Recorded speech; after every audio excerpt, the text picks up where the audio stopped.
大家好，我是小杨，今天用韭菜和鸡蛋做一道好吃的。韭菜洗净再切碎，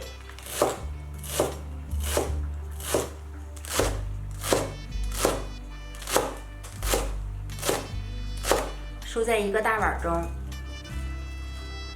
在小碗中打入5颗鸡蛋，在里面加点食用盐，再来点胡椒粉，搅拌均匀。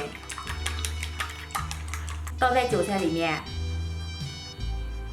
搅拌均匀。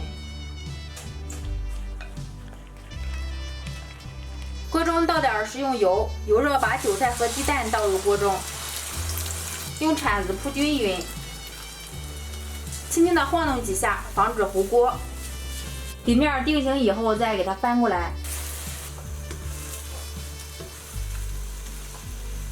两面全定型以后，再快速的抖散，把韭菜里面的水汽炒干。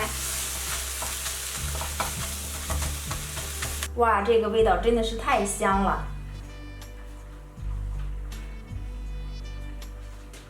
美味的韭菜炒鸡蛋就这样做好啦。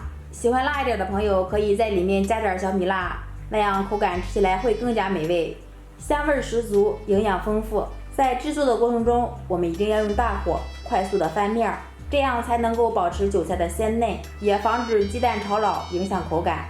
好啦，今天的视频就分享到这里啦，我是小杨，感谢朋友们的观看，我们下期再见。